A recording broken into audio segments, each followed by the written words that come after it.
family can accompany you. They'll ask questions. They should know better by now. You will not release the information to the public. I would prefer to keep it a complete secret, provided the Asians agree, of course. A public announcement would only create utter panic and chaos. I assume it will happen instantaneously? Yes, instantaneously. Then secrecy is best. One thing, Mr. President. Yes? I wonder if perhaps religious leaders should be told. Professor, I believe in the power of God myself. I also believe that my single prayer can be heard by the Almighty just as well as if there were 10 million. There will at least be 2 of us, Mr. President. I, too, will pray.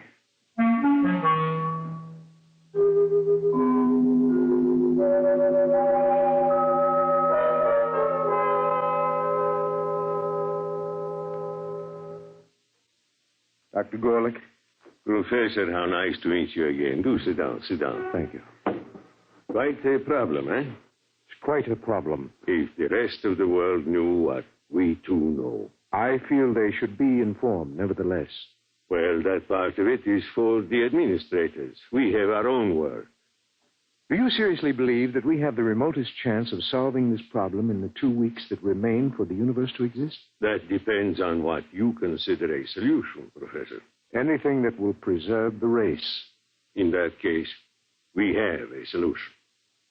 You're joking. About so serious a matter? Hardly. But would you step over to the table, please? Very well. Now, if you will be so good, look into that eyepiece in front of you while I focus it. Will you tell me, please, what you see there?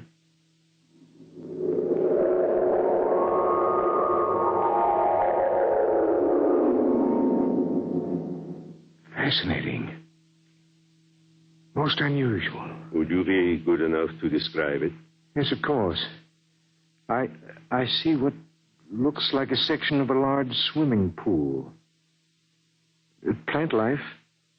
Very tiny, and some kind of animal life, almost molecular in size. Good.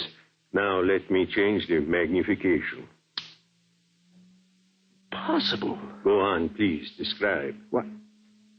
I see what looks like dogs, cats, a cow.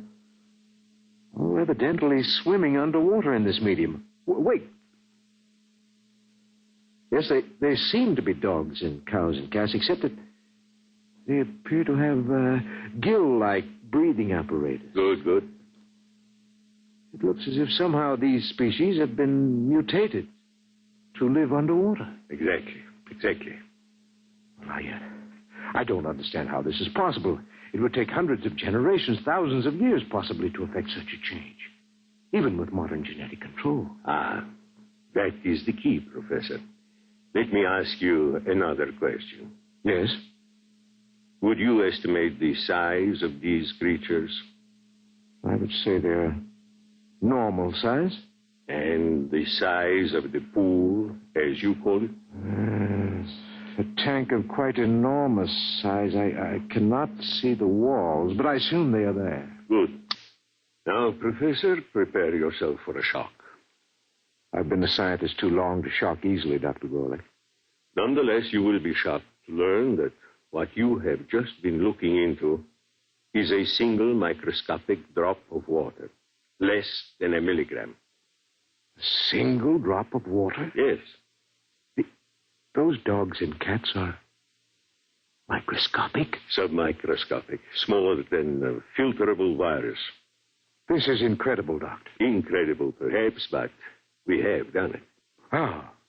We found a way to reduce the size of the original fertilized eggs through bombardment of the molecules. In this way, we can produce a full-size dog that is infinitesimal. And you believe this will help us solve our problem? I am convinced of it. What do you propose? This is our plan. We will create submicroscopic humans.